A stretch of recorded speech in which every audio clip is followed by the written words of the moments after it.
Hello and welcome to Beyond the GPA's video series, Preparing to Launch. I'm Anna Maria Wenner. And I'm Maura Mulligan.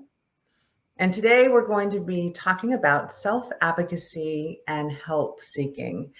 I think we all can agree that asking for help is not a sign of weakness. It is a sign of strength because we all need help sometimes. And Maura, I'm excited to listen to the advice you have on how to transition to college and not be afraid to ask for assistance when they need it. Thanks, Anna Maria.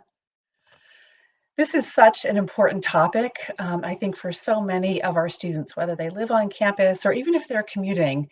And especially at the college level, it can feel really scary to students, especially if they're coming from a smaller, really kind of close-knit high school, which many students do. They're used to the same students, they're used to the same teachers through high school. They know exactly, they may have a school counselor assigned to them, a guidance counselor that they're working with regularly.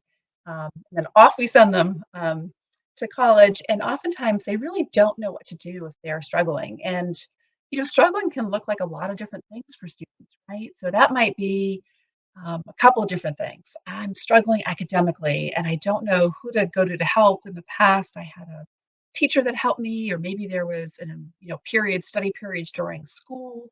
I, had a parent help me at home, and I can't do that. They don't understand the work I'm doing at the college level. So there's the academic piece. Oftentimes they're struggling in the classroom. Like maybe you're in a group project and other members aren't helping, and you don't know how to navigate that. And how do you talk to your faculty member about that? Or you're struggling in class and need their support.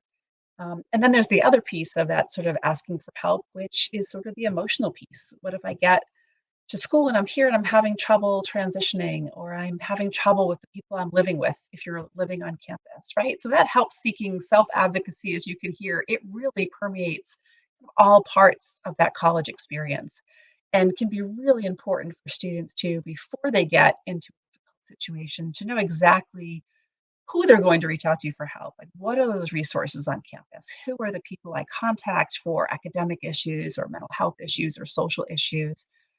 So identifying those resources and having them in hand, but then how do I reach out to them? And that can be really, really challenging for this age group of students. We see this time and again.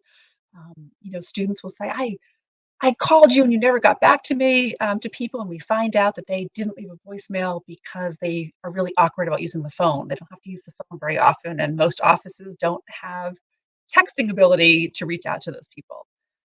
Or I know I could email, this person, but what would I say? I don't even know how to begin to kind of formulate an email message. How do I do that?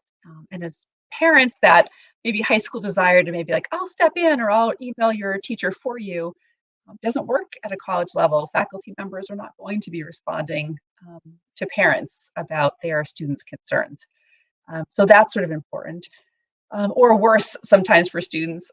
I think I have to talk to someone in person. And how do I do that? How do I go up to someone and start that conversation in person? And I feel awkward about doing that. How do I reach out for that help? And so when students don't know how to do that well, what we sometimes see is they just do nothing, right? So they sort of shut down, they stay in their rooms, and that little, maybe small issue snowballs. And then sometimes by the time, people at college or you as parents are finding out there's an issue, it's really hard to solve the issue because so much time has gone by because they just didn't know what to do, and they sort of shut down and kind of stayed in their room or stopped going to classes or stopped connecting with people.